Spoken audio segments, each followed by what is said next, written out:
Magandang araw, narito ang magiging lagay ng ating panahon ngayong gabi hanggang bukas. Ang amihan or northeast monsoon ay patuloy pa nga ring nakakapekto dito sa may bandang Hilagang Luzon.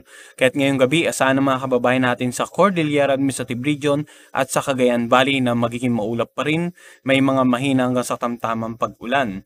Patuloy na pinapayon yung mga kababayan natin sa nabanggit na reyon na mag-monitor din sa mga rainfall advisory na ipapalabas ng Pag-asa Regional Services Division na nakabase po sa Tuguegarao City. Samantala sa natitirang bahagi naman ng ating bansa kasama ng Metro Manila, patuloy nga yung generally maaliwala sa panahon ngayong gabi maliban na lang sa ilang isolated rain showers or thunderstorms. Bukas naman patuloy pa ring maapektuhan ng amihan ng ilang bahagi ng Northern Luzon. Maulap pa rin na may mga mahina hanggang sa tamtamang pag-ulan sa buong Cagayan Valley. Samantala dito naman sa Ilocos Region at sa Cordillera Administrative Region ay magiging maliwalas ang panahon pero may tsansa ng pulupulong mahinang pag-ulan. Sa Metro Manila, sa buong Central and Southern Luzon, asahan naman na patuloy nga yung mainit at malinsangang panahon bukas, maliban lang sa ilang isolated rain showers or thunderstorms.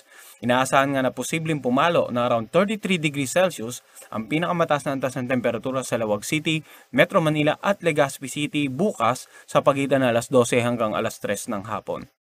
Samantala, ang buong Visayas at Mindanao ay patuloy ngang makakaranas ng mainit at malinsangang panahon pero asahan din ng ilang isolated rain showers o thunderstorms lalo sa dakong hapon na gabi. Posible namang umabot na around 34 degrees Celsius yung pinakamataas na antas ng temperatura sa Davao at Zamboanga City bukas sa pagitan din ng alas 12 hanggang alas 3 ng hapon.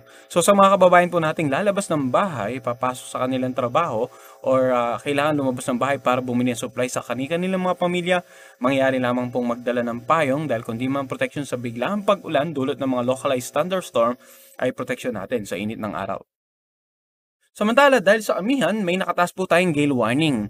Yung mga karagatan sa paligid ng Batanes, dito sa northern coast ng Cagayan kasamang Babuyan Island, at maging yung mga karagatan sa paligid ng Ilocos Norte ay inaasahan pa rin natin na magiging maalon hanggang sa napakaalon. Hanggat maaari muna pumalaw dito yung mga kababayan nating mangisda at yung mga may maliit na sakyang pandagat. Sa natitirang bahagi naman ng ating bansa, generally, magiging katamtaman po hanggang sa maalo ng mga karagatan. Iba yung pag-iingat po sa mga kababayan natin papalaot sa iba pang bahagi ng ating bansa. Ang nakikita natin sa ating mga screen ngayon ay tinatawag natin na Numerical Weather Prediction Model Simulation. Ang Global Spectral Model ay isa po sa mga NWPs na ginagamit ng Pag-asa Weather Forecasters para magkaroon ng idea sa kung ano yung inaasahang magiging lagay ng panahon. Sa kasalukuyan ay nakikita nyo yung wind forecast simula po Lunes hanggang darating na Miyerkules next week. So makikita natin na generally patuloy pa rin iiral yung amihan, lalong-lalo na dito sa may bandang Hilagang Luzon at sa natitirang bahagi naman ng ating bansa, northeasterly winds for the next 3 days at wala rin po tayong inaasahang bagyo.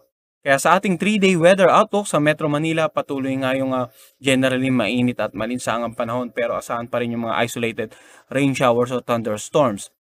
Sa Baguio City bukas, asahan yung mga pulupulong mahinang pag-ulan. Pagdating naman ng Martes at Miyerkules ay asahan yung mga ilang isolated thunderstorm.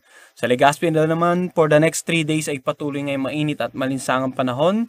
Ganon din sa Cebu City pero may chance rin ng ilang isolated rain showers or thunderstorms. At sa Davao City naman, for the next 3 days, inaasahan natin na around 34 degrees Celsius yung pinakamataas na antas ng temperatura.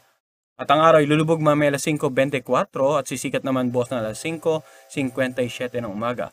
Karagdagang impormasyon online hinggil sa magiging lagay ng panahon ng iba't ibang bahagi ng ating bansa. Ganon din sa mga karatig bansa dito sa Asia, mangyari lamang bisitahin ang aming website bagong.pag-asa.dost.gov.ph. Yan ang latest mula dito sa Pag-asa Weather Forecasting Center.